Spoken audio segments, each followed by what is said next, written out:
মোহাম্মদ তুষার হোসেন। মোহাম্মদ তুষার হোসেন, আপনি কি করেন? রিক্সা চালক। রিক্সা চালান। কতদিন ধরে রিক্সা চালান? আমি 7-8 মাস ধরে। একটু জোরে বলবেন। 8 মাস। 8 মাস ধরে। আপনার গ্রামের বাড়ি? রাজশাহী। রাজশাহী। আপনার ছেলে মেয়ে কয়জন? এক মেয়ে। এক মেয়ে না? জি। আপনি ঢাকায় কোথায় থাকেন? রামপুরা। রামপুরে থাকেন। আপনার বিপদ একটা বলতেছিলেন যে আপনি একটা বিপদে পড়ছেন, আপনার বিপদটা কি?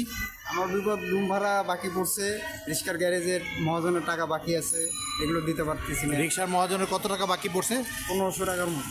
1500 টাকার মতো। জি জি। তাহলে এই বাকি পড়ার কারণটা কি? এই যে ঠিক মতো জমা দিতে পারি না, ইনকাম হয় না, কারফিউর জন্য মানুষজন বাড়ায় না, এই জন্য। কারফিউর জন্য আপনি ওই টাকাটা পাতি করতে আটকে পারতেছি না। ইনকাম করতে পারেননি, আটকে গেছে। জি। আচ্ছা, আপনার ফোন নাম্বারটা বলেন। 01327410222।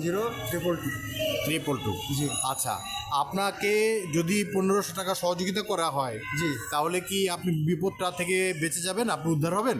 জি ইনশাল্লাহ। আচ্ছা, যদি আপনাকে এই বিপদ থেকে উদ্ধার করা হয়, আপনি তো আমাকে চিনতেন না, আমিও আপনাকে চিনতাম না। জি। হঠাৎ আপনার এই সমস্যাটা জানতে পেরে যদি আপনার এই সমস্যাটা সমাধান করা হয়, জি। আপনি কি পরিমাণ খুশি হবেন? আমি অনেক খুশি হব, যা বলে বোঝানোর মতো না। আচ্ছা, তাহলে আপনাকে জোরে বড় করে সুন্দরভাবে একটা হাসি দিতে হবে। আপনার মুখের হাসি দেখতে চাই। আমার তো মনে করেন হাসি মনে করেন কষ্ট আসে না, তারপর আমি অনেক খুশি হব, যে এটা বলে প্রকাশ করার মতো আমার ভাষা নাই এই মুহূর্তে আপনার কাছে। এটাই আমি আপনার বলতে পারি। আপনার বাচ্চার নাম কি? আমার বাচ্চার নাম আয়েশা, মোসাম্মদ আয়েশা আক্তার। আচ্ছা, আপনার বাচ্চার জন্য অনেক আদর, ভালোবাসা ও শুভেচ্ছা রইল। আপনার সমস্যার পাশে, আপনার বিপদে আমরা পাশে দাঁড়াতে পেরে আমরা নিজেদেরকে সম্মানিত বোধ করছি। জি জি।